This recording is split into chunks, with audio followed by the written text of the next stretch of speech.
Shame I. Today, when we're graphing sine and cosine functions part 2, we're going to be graphing the sine and cosine functions with the things that affect your x's, which are the things that are on the inside of the parentheses. What letters were those? B and C. B and C, okay? So, let's flip over to page 2. Flip back to page 2. We're going to go back to that foldable.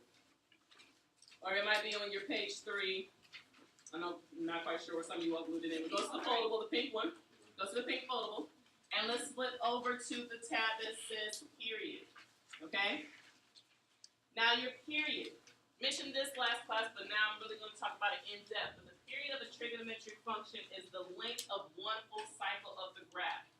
Basically, it's the horizontal distance that it takes the graph to repeat itself. Okay? If you look here, we go up, then down, then back up. At this point, we're going to start all over again and repeat the same cycle. Yes? Yes. So right there, we know that the cycle of this particular graph, sine x, is 2 pi. Okay? So we can really look at a graph and see, where the graph starts to repeat itself, that represents one period, the horizontal length. Now, the formula to find your period algebraically, when you're given the equation, for example, is 2 pi divided by the absolute value of b. So whatever b is, you take 2 pi and divide it by the absolute value of that number. Here's an example worked out for you. We have this equation, y equals 2 sine 3x. Well, the b in this problem is clearly the 3. If you look at how it's set up, the b is always the number that's attached to the x. Okay? So then we plug it in. We have 2 pi over the absolute value of 3, so our period is 2 pi over 3. That basically means that the graph is going to complete one full cycle within 2 pi over 3 radians. Take a look at this graph. We start at 0 because it's your basic sine graph. And it completes one full cycle right there, right after pi over 2. And then there at 2 pi over 3. Okay?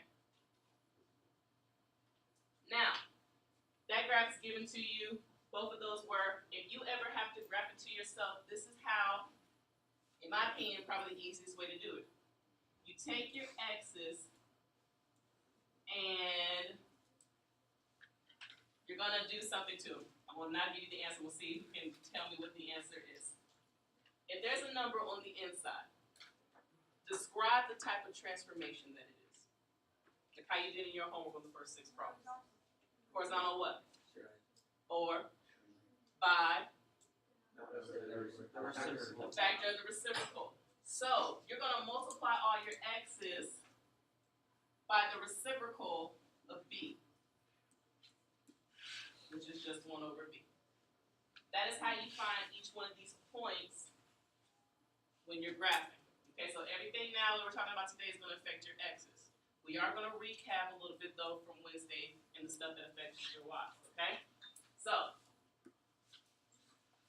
let's look at this. We're going to find the period of this function, y equals 3 sine 1/2 x, and we're going to sketch it. What's b in this problem? 1/2. So when we plug it into our formula, we'll have 2 pi divided by the absolute value of 1/2, which is just 1/2. How do you divide a fraction inside of another fraction? You change flip. So it's going to be, we keep the numerator, change 2, and when you put the denominator, it turns into what? 2. 2, or 2 over 1. So when we multiply, what's 2 pi times 2? 4 pi. 4 pi. So this basically tells us that this graph is not going to be completed between 0 and 2 pi. It's now going to extend one complete cycle between 0 and 4 pi. Okay? It's going to take 4 pi units horizontally before the graph starts to repeat itself. Is everybody still with me? Yes. So, let's graph this. Okay? I'm going to make my little table. What am I going to use for my x's? 0, pi over 2, pi, the big 5. These are the easiest ones to use because when you're graphing sine, the y values are nice numbers. What are the y values for sine? 0, 1, 0, 8, 1, 0. Okay. Now, we're going to graph the whole thing. We're not just going to graph just up here. We're going to graph the whole function. The 3. Does that affect my x's or my y's? My y's. Am I going to multiply or add or subtract?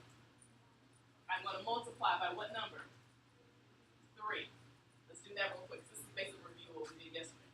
Okay? 0 times 3. Keep going down the list. Okay, put an extra pause in there so I can keep up with you. Okay. Now for your x's, we are going to, on the previous slide, multiply all of our x's by 1 over b. What's 1 divided by 1/2? Someone said it? Yeah, it's 2. It is 2. Yep. 1 divided by 1/2. Okay, we're basically taking the reciprocal of b, which basically means we're going to take b and flip it. That's how we get 2. So we're going to multiply all of our x's by the reciprocal of b, which is just 2. What's 0 times 2? What's pi over 2 times 2? Pi. If you're like, well, how do we get that? Just do 2 times pi over 2. You get 2 pi over 2. The 2's cancel. What's 2 times pi? 3 pi over 2? 2 pi? And there are the points that you're graphing. I'm going to highlight them in the neon green color so you guys can see. I'm going to graph all these x's with their corresponding y's. So that's 0, 0, pi 3,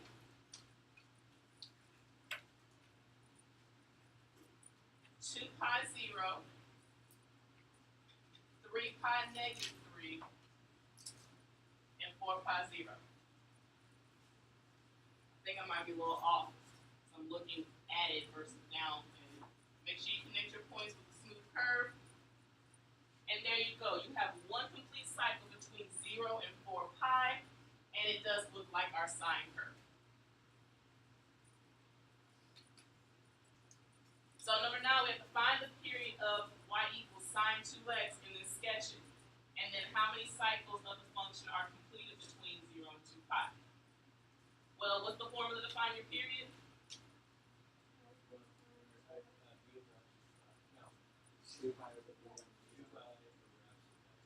Over the absolute value of b. What's b in this problem?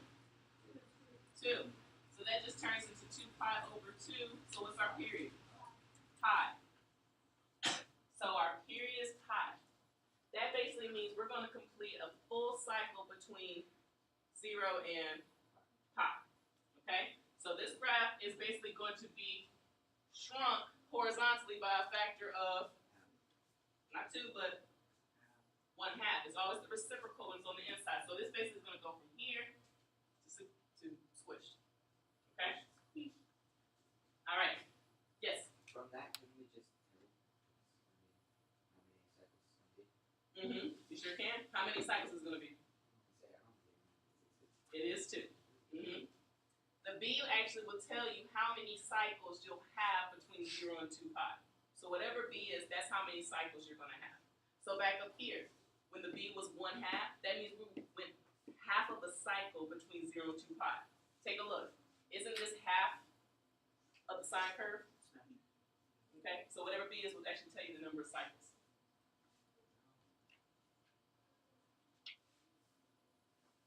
Okay?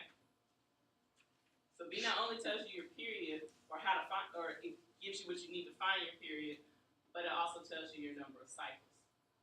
Now, let's figure out exactly how to graph this. I don't have the space up here, so I'm going to cheat. I'm going to use the same table. Okay? I'm going to cheat. I'm going to use the same table here. And I have the luxury of just doing this little number here. Change this up here. Do I have anything affecting my y's? No? Okay, so my y's are still going to stay the same, and it is it's a sine function, right? So my y's are staying the same. But what am I doing to my x's? I am multiplying them by 1/2. Remember, it's always multiplied by the reciprocal of b. What's 0 times 1/2? over 2 times 1/2? Pi over 4. What's pi times 1/2? Someone say really like pi over 2. What's 3 pi over 2 times 1/2? 3 pi over 4. And if you're wondering, gosh, you're getting these so quick. I was never really good at fractions. Don't give me that mess. Don't give me that mess. You can do it. If you just take a little bit longer than others, then that's fine. As long as we get the same numbers, it doesn't matter who gets the first or who gets the second. Or last. So get it right. Okay? What's the 2 pi times 1/2? And another way to check yourself when you're doing the table is whatever your period is should always be this last number. Or last x value. Okay. So there I am. I'm graphing 0, 0. Pi over 4, 1. If you look at the scale that's down here, it goes by thirds. So pi over 4 actually is going to be halfway here. Because if you think of the unit circle, this would be pi over 6, pi over 3, pi over 2. Then I'm at pi over 2, 0. 3 pi over 4, negative 1. That's right there in the middle. And then pi.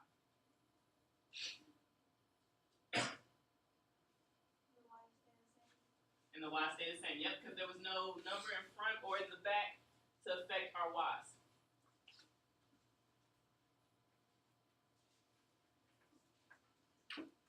So I'm not done yet. Because I have to graph it from 0 to 2 pi. And the one thing about sine and cosine curves, they're sinusoidal, so they repeat the same pattern over and over again. So I'm basically still just repeating this pattern further down. Okay? You see how I went from 0 to halfway between to pi over 2, halfway in between to pi. You see how it's broken up? I can repeat that same process. I'm going to be halfway at 1, then 3 pi over 2. If you notice, I have an x-intercept at every pi over 2. Halfway between, I'm at negative 1. And then back at 2 pi. Like, it literally repeats the same type of pattern. Don't let that throw you off.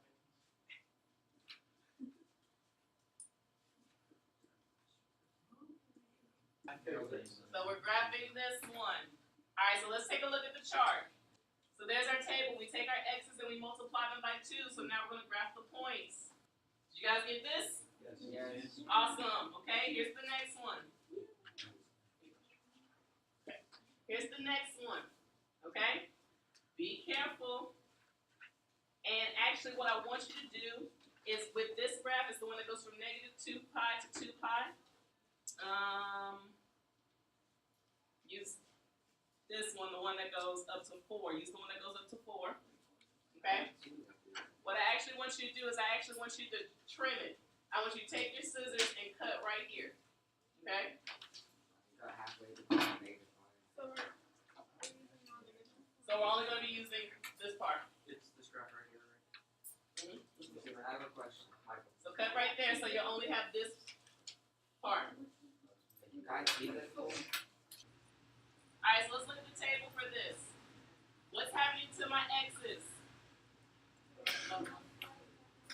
They're being multiplied by 1/3. And there's actually something else happening. What else is happening? Yep, this is the A, this is the B. So remember, you multiply your y's by A, and then you multiply your x's by 1 over B. So this is sine, so my big 5.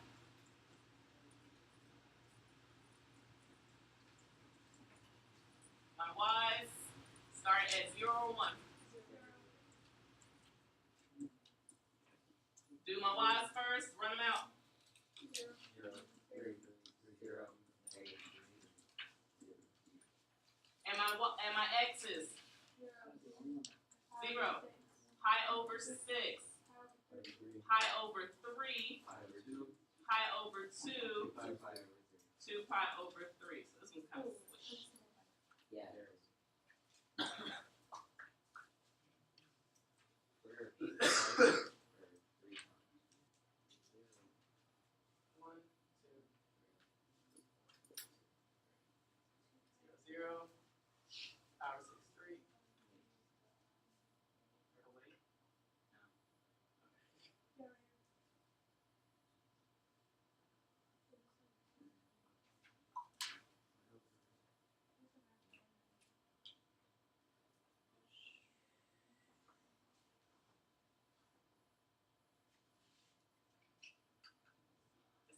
that would be 3 cycles, or that would be a third. So we would basically see 3 cycles if I wanted to keep going all the way up to 2 pi. Okay? If you wanted to see it all the way to 2 pi. 3 cycles. To go along with period is this thing called frequency. Okay? The horizontal transformations also affect the frequency of the function. Frequency is the number of cycles the function completes in 1 unit interval. AKA, frequency is the reciprocal of the period. And there's a nice little formula to go along with it. Now, frequency is used more with like your application type problems, which are coming. So, I don't want you to be like, oh, here you go, there are no applications. Oh, no, they're there. So, like when you're thinking about sound and waves, the frequency of the wave, this is where this comes into play, okay? It's basically the reciprocal of your period, so the absolute value would be over 2 pi. You might be asked to find the frequency, but if you already found the period, it's simple. Just flip it, okay? So real quick, just to kind of practice that concept, the last problem we just did, what was the period of the function? 2 pi over 3, because remember it's 2 pi over b, b was 3. So the frequency would be what? Or 3 over 2 pi. 3 over 2 pi. Okay? So frequency is the reciprocal of your period. So if you know your period, you know your frequency. Basically, again, frequency is the number of cycles that occur in 1 unit intervals. Not 1 pi, but 1 unit intervals. Okay? So this right here, this is a decimal of some sort, like around 0.5. So basically, you're completing that much of a cycle in 1 unit of this sine wave. Okay? Okay. We're flipping up to phase shift, almost through the foldable. The phase shift is basically your horizontal shift of the graph from the left endpoint. So basically, from your starting point, you're shifting. Okay? To figure out that out, you basically take your equation and you do negative c over b. That's how you find your phase shift. So c, whatever number is right here, and you divide, you change the sign and then you divide it by b, whatever number is right here. And that's how you find your phase shift. Okay? So we look at this example here. Find the phase shift of 2 sine 3x minus pi. Well, the formula is negative c over b. That is a negative there. That is a negative c over b. This is a negative. Negative c over b. Okay? So it's going to be negative pi divided by 3. 2 negatives make a what? A positive. So you are going to basically be shifting this function pi over 3 units to the right. And think about when we talk about transformations, right? Whenever it's on the inside, it's always the opposite. So when it's a minus, you're technically moving to the right, and this confirms it. Okay? So when you're graphing it by hand, it affects your x's. Okay? And basically how is just like how the vertical shift affects your y. You're either going to add or subtract your phase shift. Okay? So you're going to have to determine what your phase shift is and then add it to your x's. But of course, this is done after you adjust the period if you have to. Does everybody understand that? Yes, the period adjusting comes first, so the multiplication comes first, and then you'll add or subtract your phase shift. So let's look at an example, yeah? Okay. We have this problem, example 11. Find the phase shift for the function negative 3 sine x plus pi over 2 and graph 1 cycle of this function. Remember, a cycle is basically just 1 period. Okay? 1 smooth curve. So the phase shift is the formula negative c over b. What's c in this problem? Pi over 2. So it's going to be a negative pi over 2. And what's b? 1. There's an imaginary 1 here. When you divide this, you just get what? Negative pi over 2. There was a negative out there. I know it's probably really small on your paper, so make sure you know that's a negative c over b. So this basically tells us that we're going to shift the graph of sine to the left how many units? pi over 2. Okay? So if you were describing it, like it asked you to describe, what transformations are happening, you're shifting it to the left, pi over 2 units. So again, that affects your x's. Okay? So let's graph this.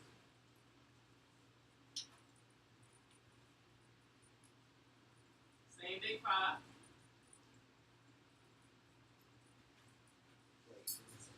Question. Is that why whenever it's on the inside, it goes the opposite of like?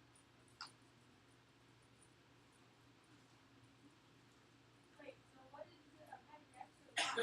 The x's, because you're moving to the left or the right, depending on if it's positive or negative. So, and that affects your x's. But it still affects your y.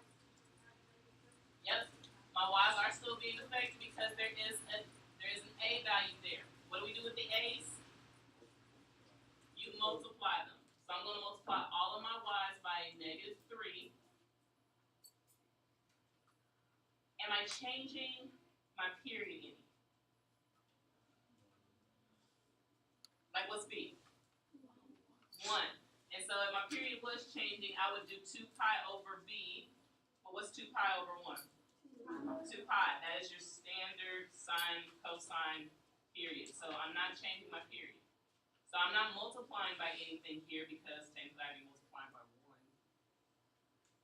But now I have to move to the left, pi over 2. So you're going to subtract all of your x's by pi over 2. That's how you're going to find those x values. Okay? That's why I was talking about it. You either add or subtract your phase shift. Since it's a negative, we're going to subtract. If it was a positive, we would add it. Okay? So let's get these points. Start with my x's. Yes? I have a question. Okay, for sine, the y's would it be 1 or 0, 1, 0, -1, 0, and then for cosine, the y value would be 1, 0. So it's like It's all based off of your unit circle. Because remember, in your unit circle, cosine is x and sine is y. So that's why they started different. Subtract. What's 0 minus pi over 2? What's pi over 2 minus pi over 2? What's pi minus pi over 2? Positive pi over 2? Okay. What's 3 pi over 2 minus pi over 2? It's going to be pi. And what's 2 pi minus pi over 2? 3 pi over 2. Now if you multiply my y's by -3, it's be simple, 0. Then,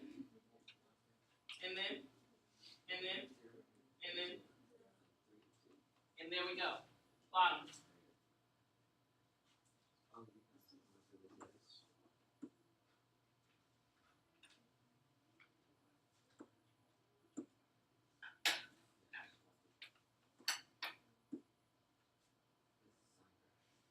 That it is. And I do not know why 3 pi over 2 is not showing up on this at all anywhere, but it's halfway in between.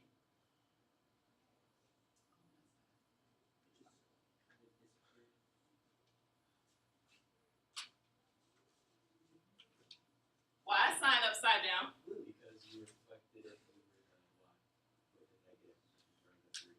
Close. It is a reflection. It's actually over the x. That negative, that's why it goes down first and up instead of all our numbers, our normal sign graphs. But by multiplying your y's by the a value, it takes care of the flip.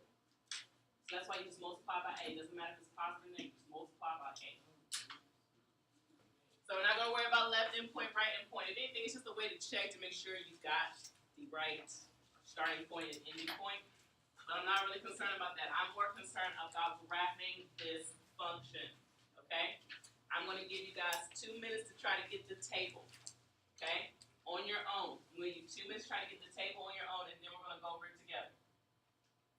It is a sine function. All right, so we're going to look at the table for this one, okay? The function is -2 sine 1/2 x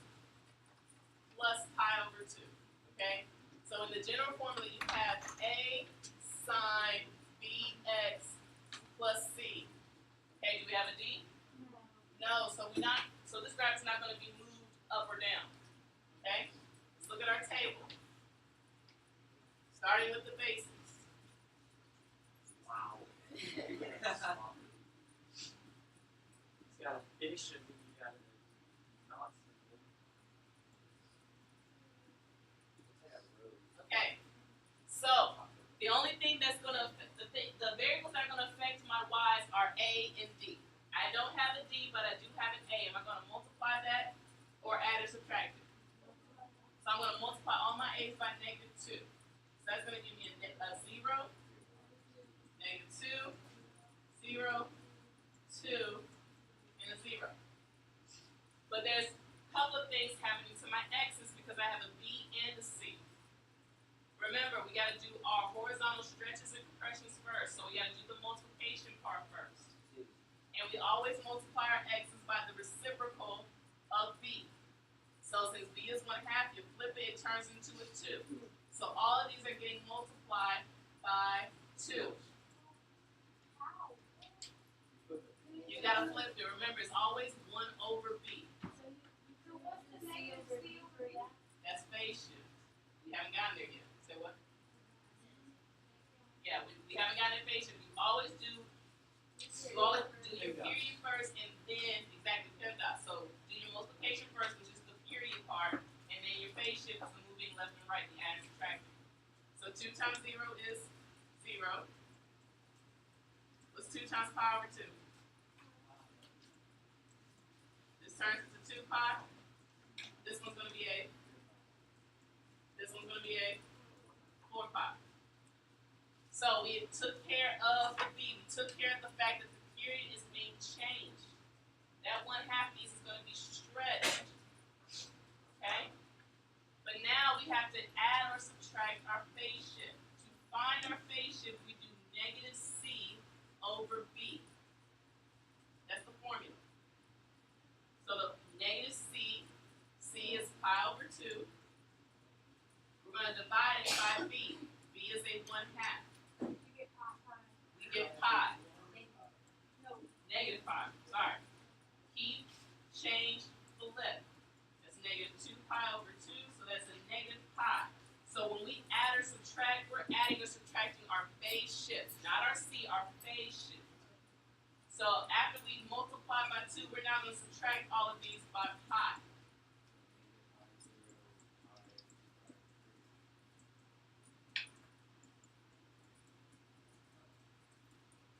And that is our table. These are the coordinates that we're plotting. Does everybody see it? Let me outline it in black. These are my x's. These are the corresponding y's.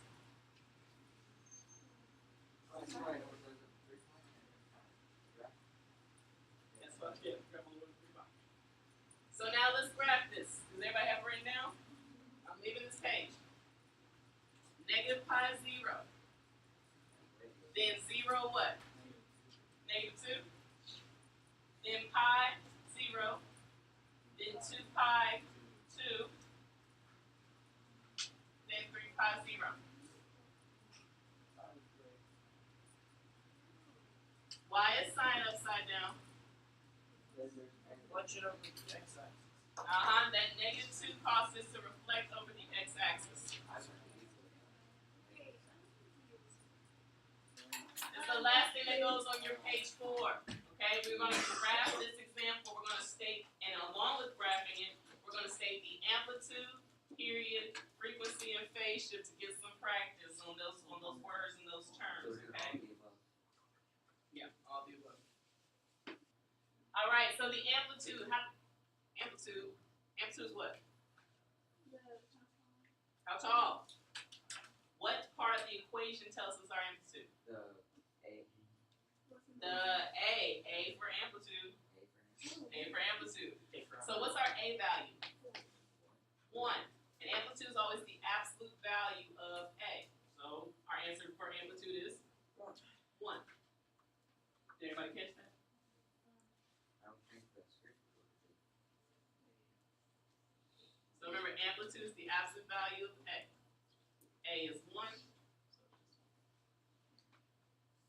Our period.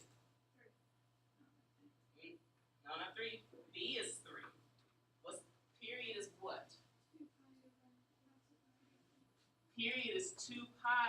absolute value of B. So it's going to be 2 pi over 3.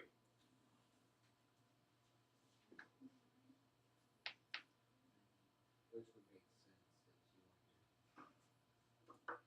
I thought I put that directly on top of 3, but apparently. to. Now frequency is what? It is the reciprocal of your period. So all you do is you flip this.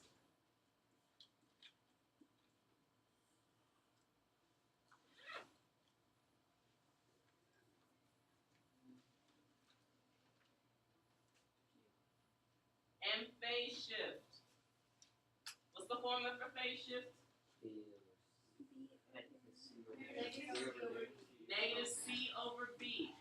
So that's a negative, let's see, negative pi over 2. What's B? 2 negatives make a positive. So we're going to keep, change, flip, 3 turns into 1 over 3. So pi over 6 is our phase shift. So does that mean we move it to the right or to the left? To the right. So now that you got all the good stuff, make your table. What are you doing to your x's?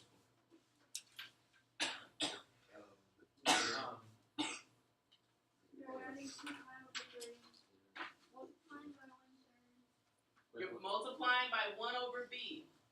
So 1 over 3. And then you're going to what? Add your phase shift. Very good. Wait, so where'd you get 1 over 3 from? Because with your x, you always multiply by 1 over b. So we always multiply by 1 over b first. Yes.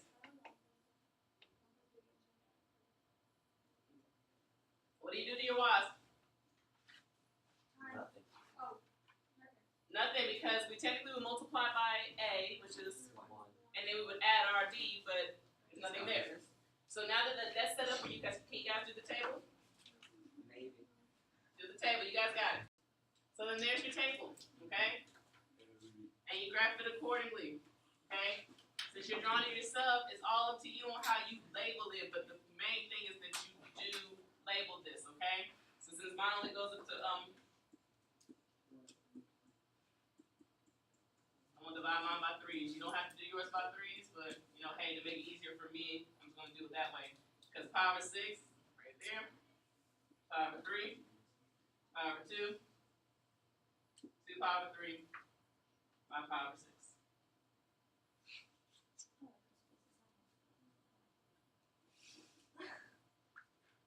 Not the best spacing job I did, but it is labeled. And you guys can tell that I'm clearly going by. 33. It's 5 or 6. Alright? Alright. Beware. This should go on the top of page 5. I said be aware. Be aware. Not beware. Be aware. Not beware, but be aware. Okay? Just like how you have to double check to make sure you're doing sine versus cosine, you have to double check to see where B is located. Okay? So you got to be aware of exactly where the B is located. If the B is on the inside of the parenthesis, like it is for this first line, then basically those are the only types of problems we have been dealing with today. Okay? B has been on the inside. We had to find our phase shift by doing negative C over B. Okay? This is what you guys have gotten to practice with. However, just be aware, if the B is on the outside, in other words, it's on the outside of the parenthesis, then this is your phase shift. Okay? Negative C is your phase shift. If it's on the outside. If B is on the outside. I will say that again. If B is on the outside, then negative C is your phase shift. So that means you don't have to do negative C over B. It's just whatever that number is, opposite. That's your phase shift. Okay. So So that's why I say it's actually easier because you don't have to worry about doing a formula like negative C over B to find your phase shift. It's already there I like for this you. already. Okay? I So thought you just were be supposed to aware, if it's on the outside, just do the opposite of whatever this number is. But if it's on the inside, you still have to do your negative C over B to find your phase shift. Nothing else changes. You still find A and D your same way. You still find your period the same So way. would it be a negative thing or would it be a positive? Like if this was a negative number, yes. So say it was like 2 sine 2x minus pi. Then you know your phase shift would be what? Or positive. It'll be pi. That will be your phase shift. It's the opposite of whatever that is. Okay?